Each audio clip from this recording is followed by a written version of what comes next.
Welcome everyone to day 3 of Career Bootcamp 2023. This morning's session, or this afternoon's session, is titled Lateral Moves for the Win. Please note that this session will be offered in English and French simultaneously. To view the French session, please return to the agenda and click on the link in the French agenda. Before we start, I would like to begin by acknowledging that the land on which we gather is the traditional territory of the Haudenosaunee and Anishinaabe.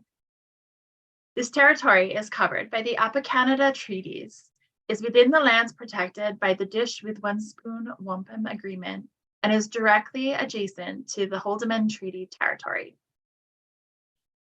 Career Bootcamp is the largest conference in the GC, and the only goal is to support you in your career journey.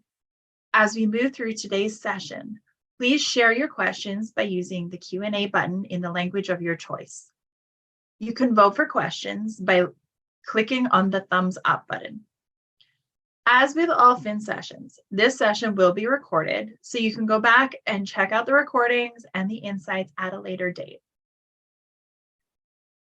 With that, I will pass it over to Justin to get us started.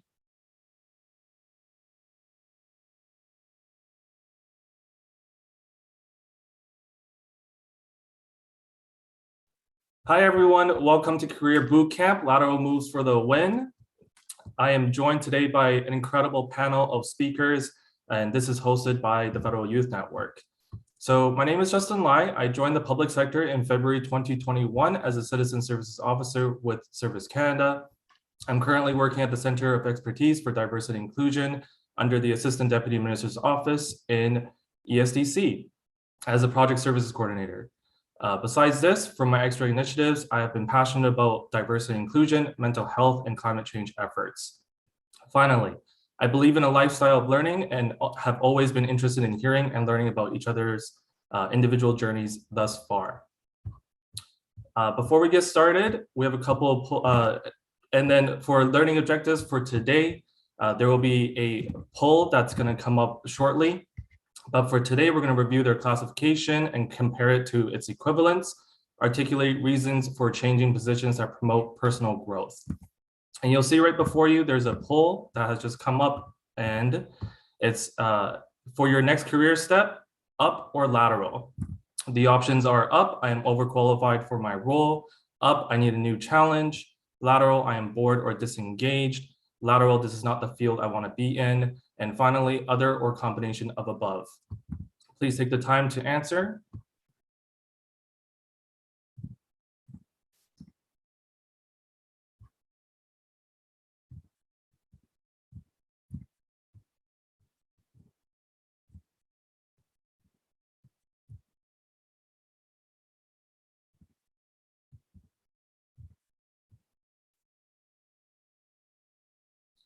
Great, and the results have come in with other or combination of above as being the highest at 43%. The second is up, I need a new challenge with the new challenge.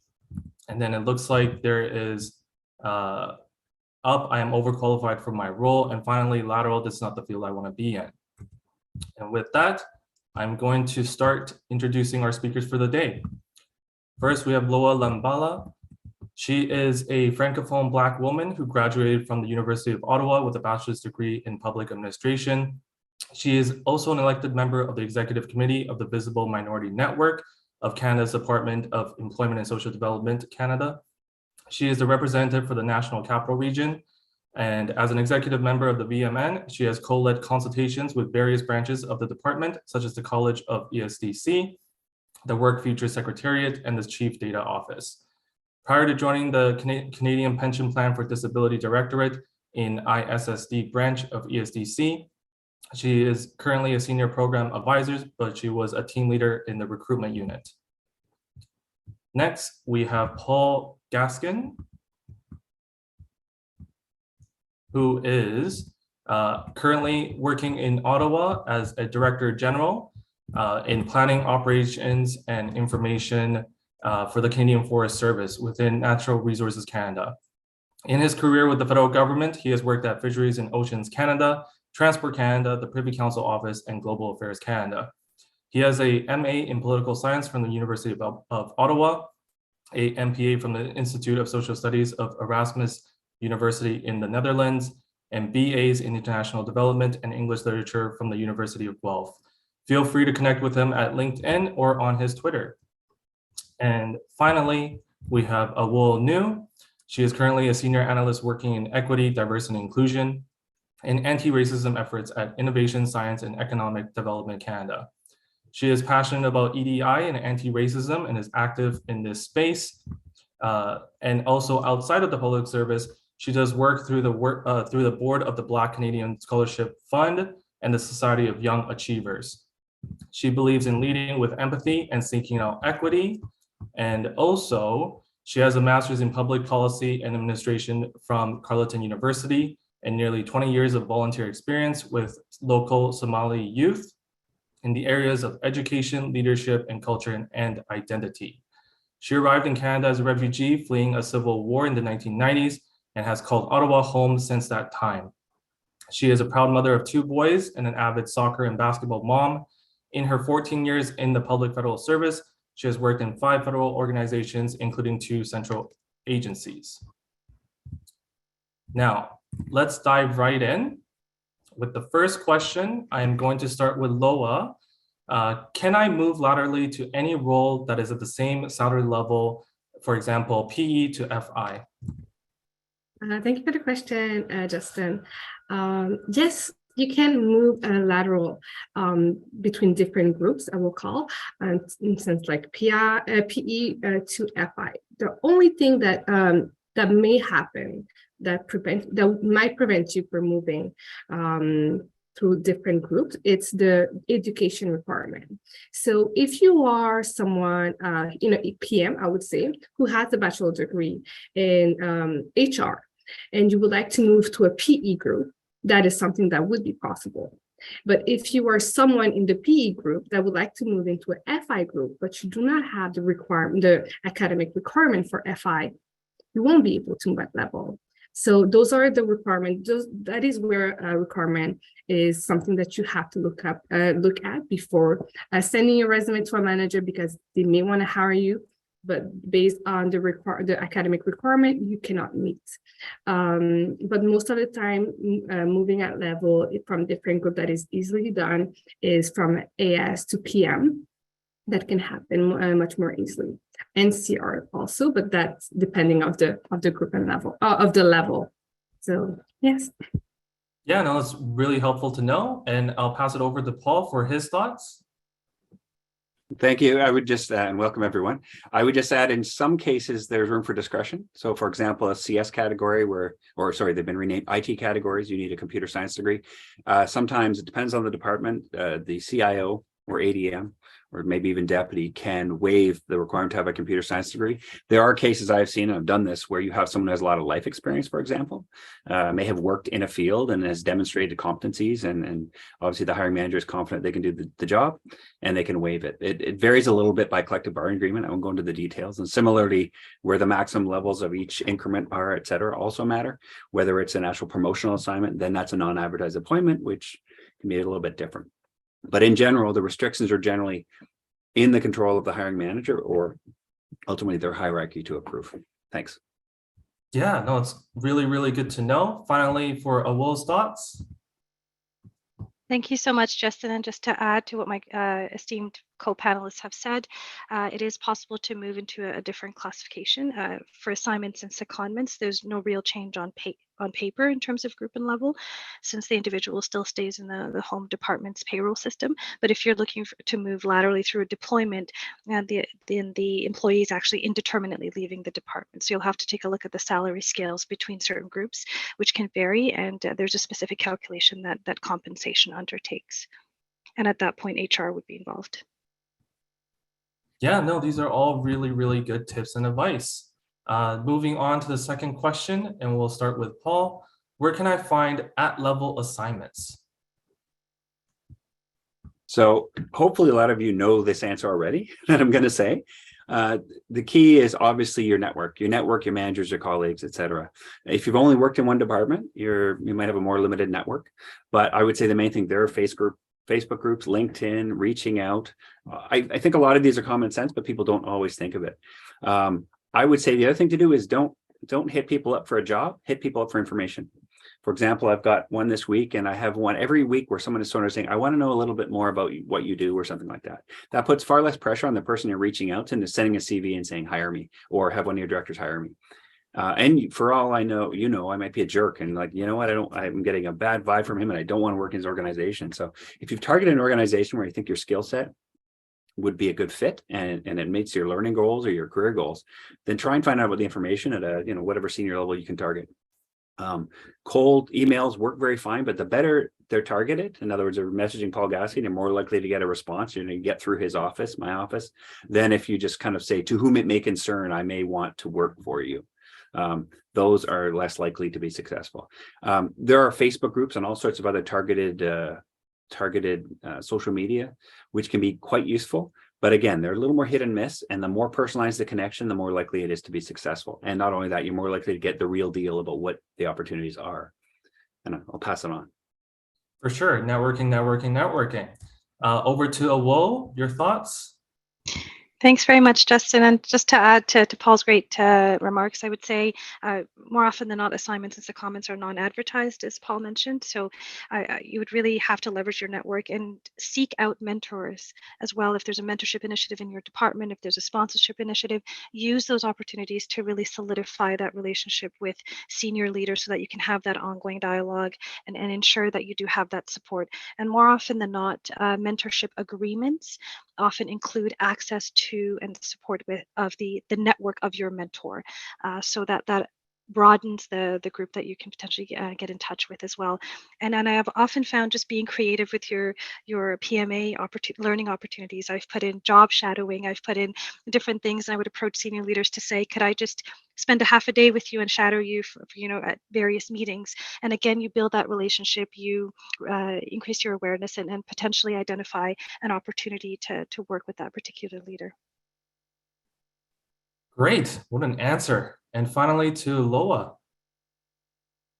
Yes, I think my co-panelists gave a lot of great ways of finding assignment. I'd like to add also that if there's like networks in your department, there's a lot of opportunity to support a network, and that becomes real experience that you can put on your resume, right? So there's Facebook, there's your social media, there's LinkedIn. I really agree with Paul with those emails that you receive. Hire me, this is my resume, I've been waiting, I'm in a pool. Someone needs some time more than knowing that you're in a pool, right? If you are to work with someone, you want to know the person you will be working with.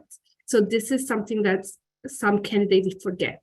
But I also say, like, support your department, support the networks that are there, the employees network, the diversity and inclusion network. There's always a need, and you can add it on your resume and have those persons who work with you as references. Yeah, no, that's awesome. Establishing those extra initiatives and making those personal connections, so important. For Awo, what are the advantages for the employer in hiring an at-level employee? So I would begin by just saying HR processes tend to be faster and easier to obtain talent and support operational needs in terms of at-level employees. You can also bring in different talent on special projects, particularly time-sensitive or government-wide priorities.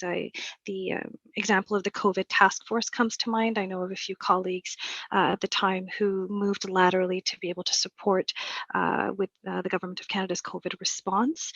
I would say, again, easiest in terms of paperwork are assignments and secondments. Deployments take more HR paperwork for the hiring manager, but still it's easier than running a selection process. It's just important to remember that by using at-level talent, sometimes you get people with lots of depth that bring in great fresh new ideas, but don't necessarily have to train up, so they can, for instance, write a briefing note in no time, so they don't necessarily have to go through that period of time. But their policy analysis can come from a different viewpoint, which could then again strengthen the advice and the analysis that you're doing. Great. And then over to Loa for her thoughts. I think Owl was really great at explaining like most of the reason why to hire an employee at level in terms of an employer. I'd like to bring the question a little bit also in the sense of the employee to go at level. There's a lot of advantage. It's faster, like she said.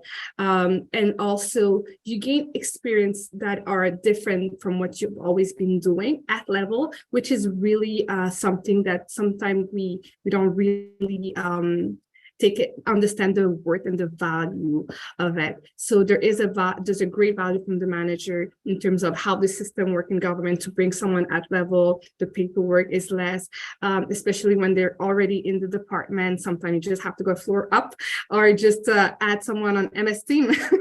So yes, those are the main reason why I would say that it's really easy it's better for an employer to bring on someone at level. Yeah, touching on different angles and perspectives, and of course, saving time, right? That's one of the most important things right now. And finally, to Paul for his thoughts. So I think my co-panelists have covered a lot. Two things I would say is one, if you're a hiring manager, this person wants to be there. So I mean, that sounds a bit bizarre, but sometimes you come in, you're hiring a team that is low on energy, has been there, done that. And so you're bringing someone in who really wants to move into that field. Might be for, maybe they're trying to escape somebody and the reasons aren't fantastic, but regardless, they're looking for a change to come work for you. So that's positive. The other major positive I would say is you bring someone in, especially from a different department, but even if it's from a different sector within a department, who has experienced different things. This could be the same subject, could be HR, finance, whatever it is. And they might just come in and say, oh, you do it this way? And they're doing it a different way where they are. Could be better, could be worse, but you get to look at different perspectives. And so it's a little bit of built-in renewal and built-in innovation if you bring in people laterally, aren't like coming out of school and haven't worked in an office and haven't sort of determined how to work in the system. You have people who say, oh, we just got rid of that form at this department because it wasn't actually adding benefit. And then hopefully someone like me will go, oh yeah, why don't we get rid of that? That's a great idea. So you do get new energy and new blood, and that's very useful. And on that note, very important to allow that voice to be heard. So I think that is so important to renew and innovate, right? And finally, with the last question to Loa, will taking a lateral move to another role reduce my opportunities to move up? No, au contraire. I think, and I'll give that as an answer because I was talking to a really great mentor of mine, and she explained to me in terms of a policy, when we're looking at the EC group, when you're taking the time of doing at level, once you move up, the level of knowledge and experience that you have help you so much in terms of supporting the team and supporting the manager, and helps you go up faster because you have to you become not an expert in one field, but more of a generalist. So you know how to support when we're looking at stakeholders and partners, when we're looking at the big P policy, when you're looking at regulations, right? So I just believe that moving at level will really support your development when you would like to move up. Great advice. Over to Paul. Thanks. Well, I'll build on the answer, and I guess absolutely not. I mean, I think part of it depends why you want to do this. If you just want a promotion, lateral isn't always better. If you love your boss and they love you and they are very confident in your work and are talking about promotion in your learning plan and there are opportunities and salary to pay for, you, and you think someone might retire, move on, then maybe a lateral is not for you if you love what you're doing. But what you are doing is risk managing very well. If you've only worked in one department for one person, your network, your professional network of people who can give you a good reference is one. The more you move, obviously you can have bad experiences, but the more you've done different things, first of all, the more you're likely to be successful in other competitions because you broaden your reach. If you've only ever been a financial analyst, say, in procurement field, whatever, then that's what you really can apply for, and they're going to look at you and say they're a procurement person. If you worked in policy and operations and corporate support and whatever else, you can apply for a wide range of different things and find out about career options you didn't know existed as you move out. And that's another reason I say move to different departments, because the world seems very big when you're in a department, then you move to another one, you realize, oh, that's quite small. And if you move to central agency, you realize that there's 80, it's just another spoke in the wheel. And at the center, they're dealing with a lot of different issues. So I would say the broader experience you have, the more you're opening up yourself, not even to your boss, but it's colleagues who have very often given me my next opportunities. they've said, hey, my boss is looking for someone. I know you're good. I work for you. And that kind of referred, contact is very, very valuable. And it comes from experience, right? If someone just says I run into a CV, that's not very good. If someone said I worked for someone with 2 years, and they were fantastic, that's about as good as it gets as far as a recommendation. Yeah, invest in yourself and broadening your scope, right? Finally, to the Wolf, for your thoughts. Again, just to echo what my co-panelists have mentioned, it's an opportunity to build new skills, create new relationships with key partners, and deliver different services or programs. What I often find as well is that you obtain a lot of transferable skills. There are a core set of skills that you can apply in every department, I think, in terms of analysis, communication, collaboration, and you just deepen that knowledge and that understanding, and you're able to transfer it from one organization to another. And lastly, I would say it's a chance to support the government of Canada and the country of Canada in terms of a crisis, and being able to even move very quickly to support a task force or a new group that's being stood up to support an emerging priority. Great, awesome. These are all such good answers. And I am now going to pivot to more directed questions. So talking about managers and establishing that trust, for Paul, building that trust takes nuance and time. To recognize and advocate for people, what would you advise people to start off on as a good foot and maintaining it? Are there initiatives or ideas that you wish more for this to organically happen? Thanks, Justin. I would say the first thing, trust is earned, right? So if you're in a new relationship with a new manager, don't expect the trust to go to 100 right away, to 100%. You need to earn it. Some managers start very trusting. Some are the opposite, right? You've earned nothing, and I will look over your shoulder until you've earned not being highly monitored or micromanaged. And there's a lot of personality that goes into that. But I would say three main things. One is, in a new relationship with a boss, do your best to set expectations. I think most people, as long as they know the framework they're working in, they could be happy with it. But if you start off with, because I work this way, it was fine for me to leave at 4 o'clock and take care of my kids in this job, move to a new one. If that hasn't been set, that you have certain personal responsibilities, that can be a speed bump.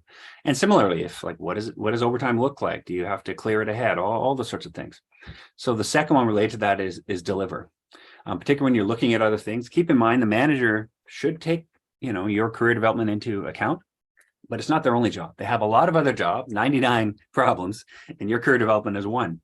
And so you have to keep in mind that if you're always looking or high maintenance in terms of you want to talk about your next step when you haven't delivered where you are, that can be a big negative or sort of an orange flag.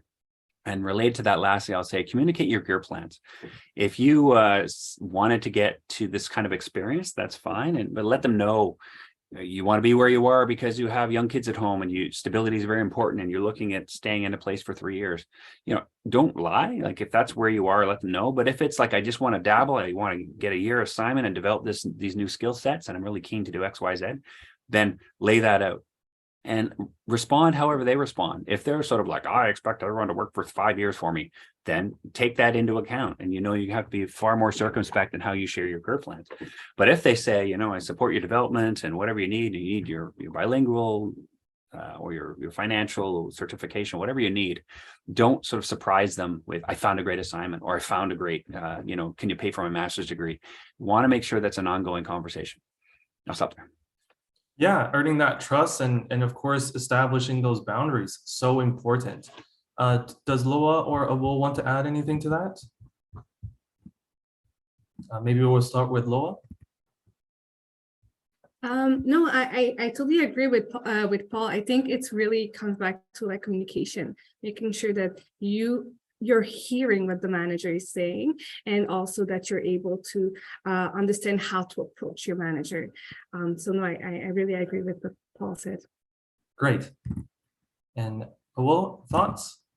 I'll just add it briefly. I think all great points have been raised. Again, it's just as Paul said, establishing that trust early on, and just being very authentic and open with, in terms of supporting the team. And if you're fairly new and you're supporting that team, you can't kind of have one foot out the door, so to speak. So just really making that commitment from the beginning, and then just being very forthright if opportunities do present themselves in the months to come.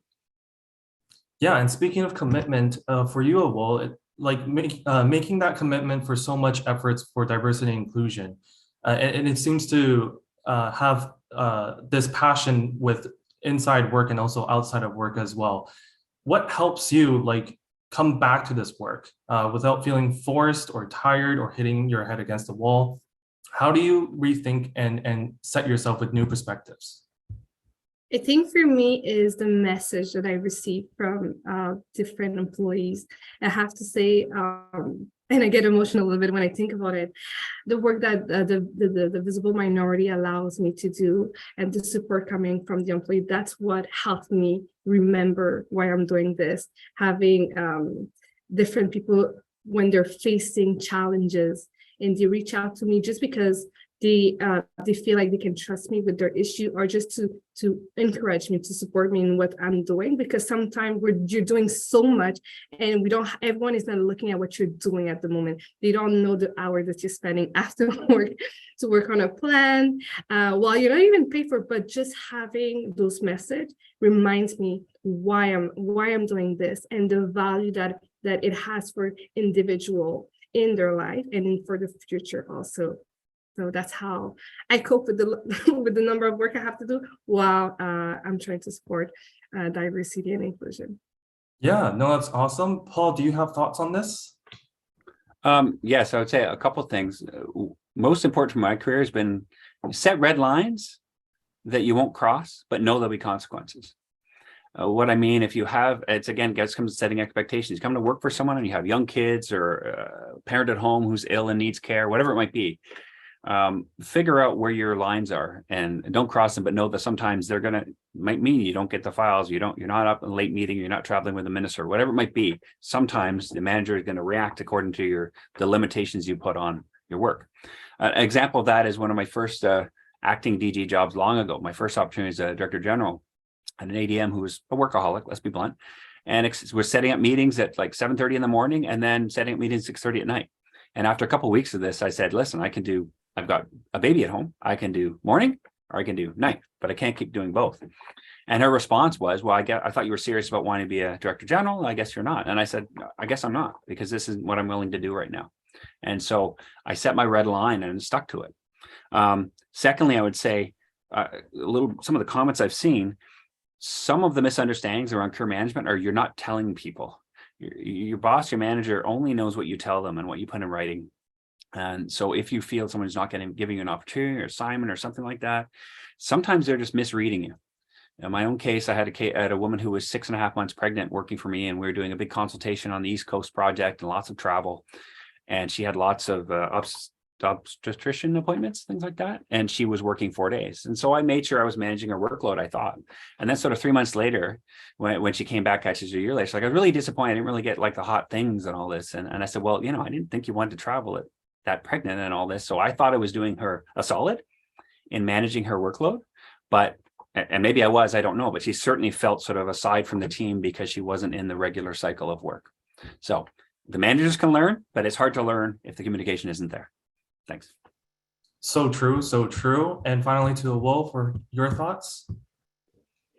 Thank you so much, Justin. I just wanted to add that I try to, I'll just cover it in a few points. Firstly, I try to meditate or do yoga regularly and just envision my day back at work, and I journal quite a bit. So I try and set goals for myself, which include self-care, particularly as you transition back into doing EDI and anti-racist work. A lot of this work is as a person of someone who's Black and someone who has other identity factors and faces multiple forms of discrimination. I'm actively trying to manage my trauma while also trying to reduce that trauma happening into the future. So I think self-care is key to doing this work, because there is a lot of back and forth. It often feels one step forward, 2 steps back. I also think about my kids and the type of future I want them to have in Canada, and to ensure that it's a place that is better and more equitable for them. So they're often my reason why.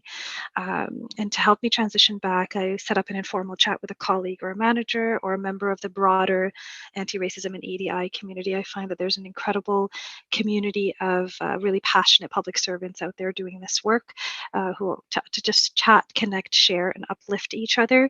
And I set aside time as much as I can to learn on an ongoing basis, whether it's a podcast or reading a book or diving into a report. I often find that I'm gravitating more nowadays towards poetry and short stories and less so towards academic writing, but just anything that inspires you, uplifts you, allows you to think kind of beyond the challenges that you're currently facing while prioritizing that self-care as well. Such fantastic answers, giving value to others, speaking up for yourself, and of course, self-care, right? These are also so important. Moving on, let's talk about Q&A questions from the audience. So the most upvoted one, how long should you be in your role before moving to ensure it does not look like you're job hopping and not reliable? Let's maybe start with a Wo. So this is an answer that I think to me screams, it depends. There are so many factors to take into consideration. I will say in the last 3 years, I have moved 3 times. It wasn't necessarily planned, but I feel really fortunate that opportunities came my way. I try and give myself a year often. I give myself a year in a new position to try and get my footing. I often find 3 to 4 months in, you're able to at least understand the acronyms, your connection to the work, others connect, the other teams that are part of the space that you're in. So I'd often give myself of that earmark of a year, but that comes with its own set of assumptions. Is it a healthy workplace for you? Are there certain challenges happening around there that are affecting your mental health and your well-being? Are you being supported in the role? Are there other kind of personal challenges that have arisen in that time? So I think context and your personal realities come into that as well. But I often just say earmark, give myself a year to be able to really get into a role. Yeah, and Loa, would you like to add on to this? I agree with Ella. It depends. I also think about the reason why you're leaving in terms of if you're going there to work on a project and it doesn't, you came specifically for a specific file, but you took a deployment because you knew that you want to have that experience or gain a specific experience. I'm thinking of like treasury board submission. There's like something that you're coming in and then you want to move forward. It always depends on the reason that you will give when you're sending your resume, because the real question is not how long how long can you stay, or how long should you stay, is why are you moving, right? And the moment that you decide to move, like why this time, what didn't work for you, and or maybe are you trying to gain specific experience, or you're trying to find the right environment. And sometimes it's about learning to ask the right question when you're doing interviews. There's a lot of time where the candidate is not asking a lot of questions, and you get into it in a team, and then you're surprised. It's too fast. Some things are too slow. You don't see the manager at all. But when you look back at your process, were you really staying in touch with the manager? So those are things that you have to consider when you're taking on a new job. It's like, how are you assessing or evaluating your new opportunity, right? So there's no right and wrong answer in terms of like how long it is for you, how good it is for you to stay. It is the why. Why are you staying that long, and why are you leaving so at that moment, right? That's for me. Yeah, that's awesome. And finally, to Paul, if you want to add to this as well. Yeah, I think I definitely agree. It's very context dependent, but a few things. One is the more senior you are, quite likely the expectation that you're going to stay in a role will be greater. Certainly when I started the government, it was sort of a year per assignment-ish, and you sort of intended to move around quite a bit. If you're coming in for a specific assignment, then yeah, if you're going in to work on the COVID task force, as soon as COVID is solved, just kidding, but I mean, as soon as the government response to COVID is sort of up and running, there's an expectation a lot of those people move on. Syrian refugees, if you're going to work on that file, for example, that kind of thing has a built-in end date, kind of. Obviously, it takes a long time. Whereas I think your boss will say, okay, the work volume has gone down, things aren't insane. Yeah, we can go into the next challenge. If you're, say, an HR advisor, and you move on after 6 months to be an HR advisor at level in a different department, and then you want to move on again, another HR advisor at level, another, people might think questions like, is this that you're just having a fit problem within there if you're doing the same kind of thing? So if there's not a natural pull, I want to go be an engineer or whatever it is, or develop a whole different skill set or experience, then it's a little more, it might ask some CV, some resume questions later on. If people are wondering, why did you move around so much? I would say when I became an executive, it was sort of about 2.5 to 3 years. And now I probably, the longest I've ever been in this job is in a job has been 4 years where I am now. But that's not everyone. If I was a specialist, I'm a generalist by nature. I move around. There's others who scientists. If you're a scientist, PhD in wildfire science, you will do that. You might move up within it, but you're going to stay in that field your whole career. So in regions, it's quite different. There aren't the same level of opportunities. There's not the same appetite or acceptance of as much mobility. I think it helps with virtual work and all this. There hire far more people who are regional, and that can work. But that also is a drain on regional people. So it's a bit complicated. I want to add one thing about, I noticed something in the chat about what do you do if like your boss doesn't want you to sort of do these things. One tactic when I had a boss who wasn't particularly my greatest fit, I'll put it that way. So I did have a mentor situation where you find a senior executive to be your mentor and then talk through your career in the same way you do with your boss. But if they're really plugged into it, it's a great opportunity. It's a lot easier to say, well, DG or ADMX really thinks I should go work on that project. It gives you a little more ammunition and leverage with a manager might say, you're too important here. I can't lose you, which is difficult. Question. All right, I'll stop there. Wow. These are such good answers. I hope everyone is finding these to be quite helpful because I sure am learning a lot. Second question, how do I know where I can move lateral? Is there a chart for classifications? For example, CO1 is in between a PM4 and PM5. I'll start with Loa. Yes, so there's a link. I don't know if it's going to be shared, but there's a link with all the groups and the levels. And in terms of HR, it's mostly based on your salary. That will give you an indication into if it's a promotion. So to know if it's a promotion, you have to look at the last scale, and you look at your last scale. And if it's 4% above, and don't quote me on this, that becomes a promotion. For example, a PM3 is equivalent to an AS3, which is equivalent to a P1, right? When you look at the last scale, it's the same one. And I think yes, the AS3 is equivalent to an EC2, if I'm not mistaken. So you look at it, and I also know some people would use the DND app.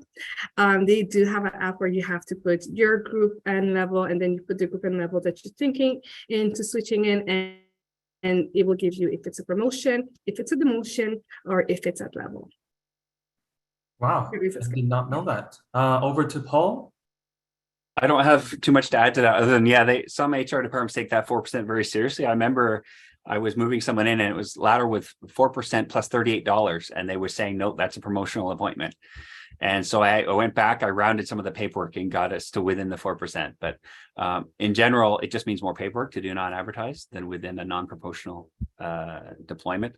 But it's relatively straightforward. I would say talk to your colleagues about what opportunities are out there. If you've only worked in the PM, you might not know what exists and what the nature of work is. But again, go out for coffee, figure out some people who are doing stuff you think is cool and go ask them out for coffee or do a virtual chat. And then you can, don't start with that. But once you know them a little bit, you say, so you're an EC, what's that about? Yeah, great. And finally to Will for her thoughts. I'll just be brief because I think most points were covered, but again, just communicating and connecting with folks that are already working within that occupational group and level, and just knowing that even if you're, let's say, in the EC category and you're an EC3, being an EC3 in a large department versus a central agency versus the regions can be kind of very different experiences. So just having that conversation and that context and understanding of what the day-to-day looks like can really inform your decision. Yeah, doing the research. I think a lot of people think that a lot of surface level research might be enough, but a theme that's reoccurring I'm seeing is that you need to dig a little bit deeper, right? Not just for yourself, but also for all of those around you. Next question is, how often should I move laterally? That's already been kind of answered. Perhaps I'll jump over to Paul with this question. How can I explain to my manager my reasons for changing positions to promote my personal growth? You did kind of talk about leveraging and ammunition, but I was just wondering, do you have more to add to this? And yeah. So, I mean, the main thing is why you want to laterally move. The hardest question or the hardest thing to approach is when you don't like the person you're working for and you want to tell them you want to go work somewhere else. That's a hard conversation. And I'm not saying lie, but try and figure out what it is that drives you. And if it's like, so instead of saying a manager who's engaged, you say, I'm looking for an environment that engages me a lot more. So try not to make it personal. Obviously, that usually does not end well. But I think the key is to figure out what you want to do. Be careful you're not asking or going someplace you really don't want. Like if you go to, say, the COVID task force or a Syria refugee task force because you want out, and then you find out the hours are insane and the people really are suffering and you are doing 12 or 14 hours and burning yourself out, as a lot of people are doing, like be aware of that. Similarly, if an opportunity comes up to manage, like that's a step up. It's a lot more responsibility. Not necessarily easy. Even moving between departments, I'd been at fisheries for 12 years when I moved to Enercan, and I forgot how much of my job was easy because I knew everybody, and senior management knew me. All of a sudden, you're somewhere and you can't just like go in the hall and call up a DG or someone else's boss because I didn't know who they were yet. I had no relationship. So relationship building takes a lot of time in a new department. But I would say, as far as that conversation, lay out the why. I had an employee who was working in Parliament Affairs, fantastic, knew it back and forth, and I really relied on him. I wanted to be an engineer. It's fine. So we worked it out. He took engineering courses, which we funded in the summer when the house isn't sitting, and eventually he moved on to be an engineer, I think at ISED, or whatever they're called now, ESTC. And that was great for the government of Canada. I'd be upset if he left government, right? But even then, good for him. But ideally, you want to, what's the value proposition for taxpayers to fund this or that move or change? If you're highly specialized, it can be a little tougher, right? If you're a cloud architect and you want to go cloud architect somewhere else, it's a tougher conversation with the manager. But it could be that you're dealing with the same company all the time, Azure, and you don't like that, so you want to go work with Google or something like that. So try and say why you're looking for this. Put it in your career plan, your talent management, and then make sure you're moving towards it, right? If you want to be a manager and you want to be CBC, and you want them to fund your language training, then demonstrate you're doing some on your own time, demonstrate the interest. And it's not just sort of a reason why you haven't actually moved on. Thanks. Great. Will, would you like to add your thoughts? Sure, just briefly, just to say that mention that you're committed really to your work and that you're looking for opportunities to learn and grow in your role, and specify your interest in learning more about a certain file or developing a particular set of skills, and really use your PMA as that signal check, right? Add learning opportunities to the PMA, add opportunities for career development and growth. I certainly did that when I wanted to pursue my master's.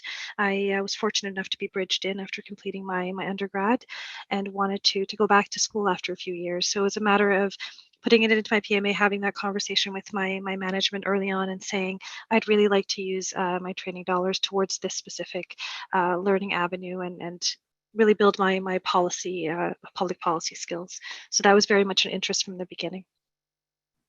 Yeah, and finally over to Lola for your thoughts.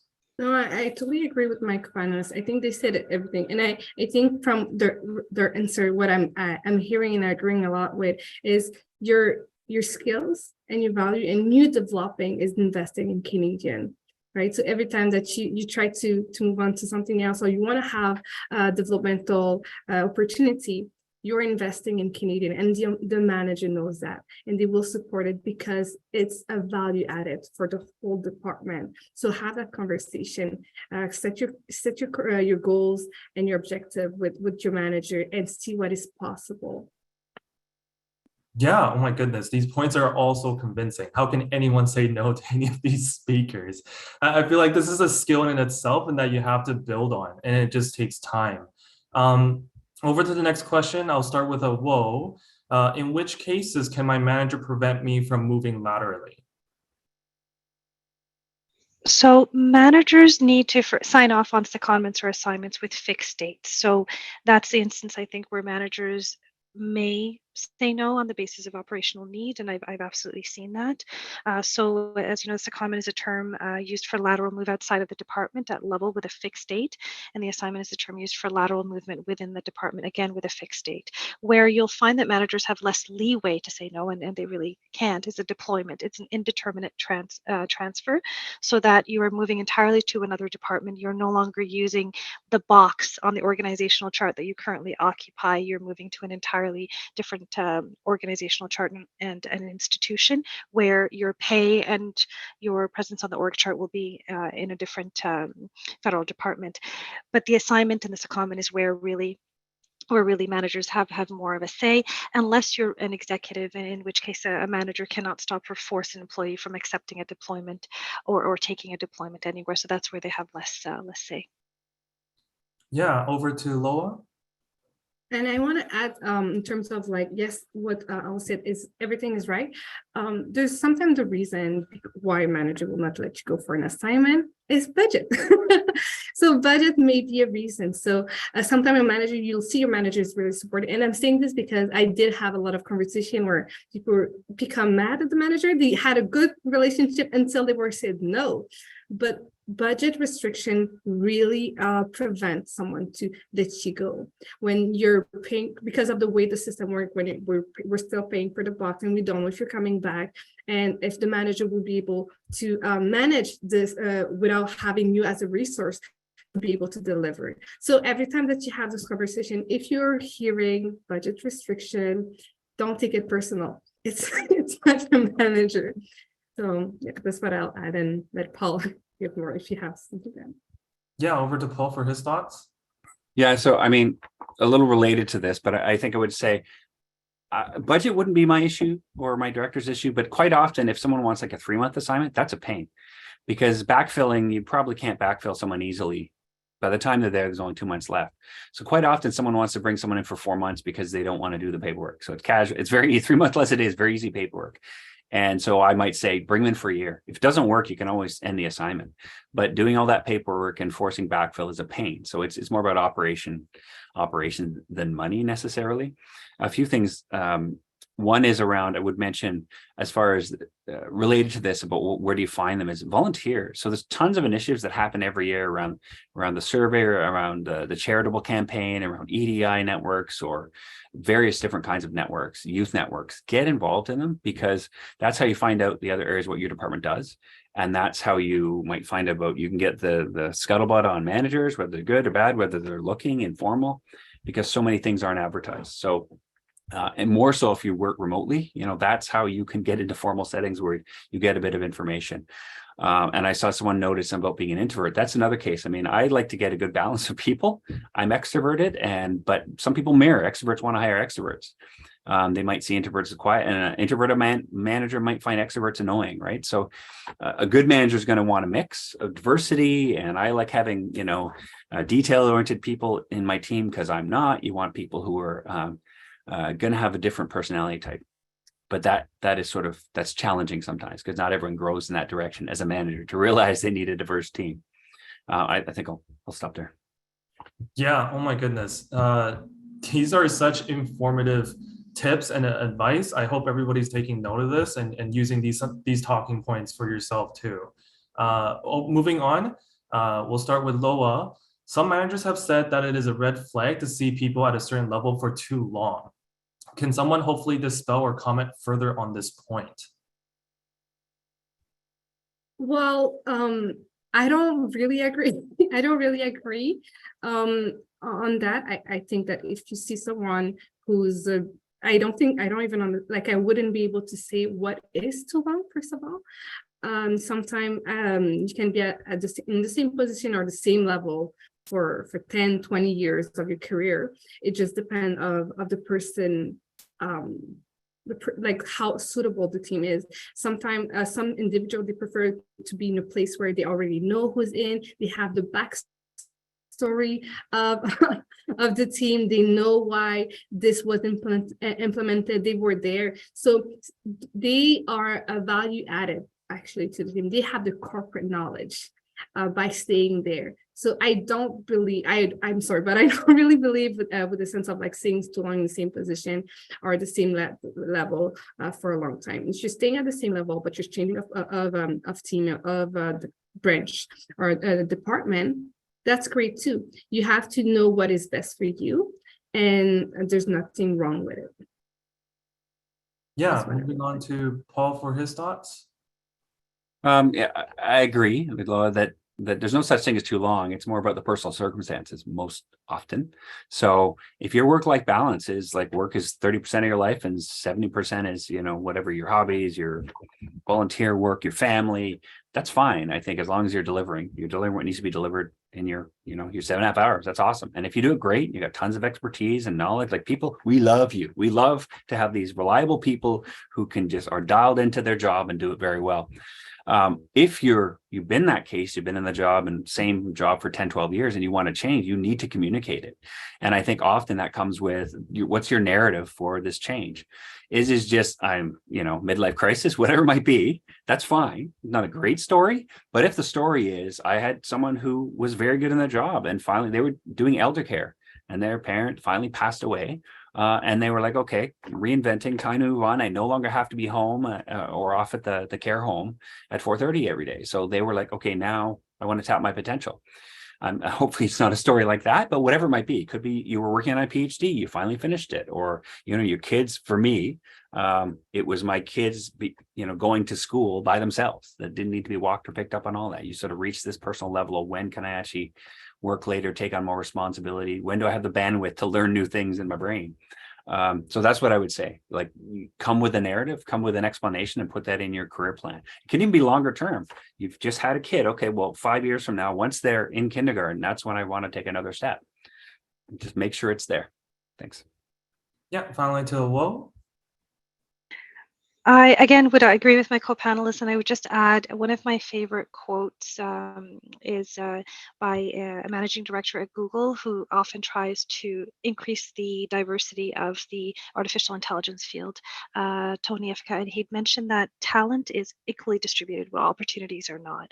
And I often find that folks don't necessarily choose to stay at a level for too long, but there are employment barriers that can prevent them from moving to the next level, whether it's access to language training, lack of mentors or sponsors, bias in hiring and growing talent, in addition to other forms of discrimination around microaggressions, harassment, and racism. So I think it's rather than just looking at that person staying in that position for too long, consider the context in which they're in, that they're actively wanting to move forward, but there are barriers and biases that are preventing them from doing so. Yeah, with the question itself, first, too long, we don't know what that definition of what too long actually entails, but it's correct. Like Paul is talking about, personal circumstances, and Will is talking about, all these barriers that prevent people from moving. And of course, as Loa correctly pointed out, it's like if you've committed to that unit for so long, that value is essentially irreplaceable because you've been there through all the different stages. Finally, moving on to another question. We'll start with Awo. If I am overqualified, ready to move up, but also wanting to transfer to another field, what should I be prioritizing? I would say really, if you feel that you're overqualified, that I would prioritize looking for an opportunity to deploy elsewhere if you no longer feel that that I think it's a two-way street. You're bringing value to the organization, but you're also wanting to move forward in terms of your own career goals. And you are allowed to be ambitious. It's something that I had to hear, I think, loud and clear from my mentors to say, and I think maybe culturally as well, it's that there's a sense of loyalty and commitment to the organization. You're committed to the public service of Canada. You're committed to delivering services and programs to Canadians, but you can still be ambitious and goal-oriented and really wanting to move forward as long as you're being very clear with your management about what your aspirations are. So I would say look for opportunities that you feel align with your qualifications. Have informal discussions with senior leaders that work in that space.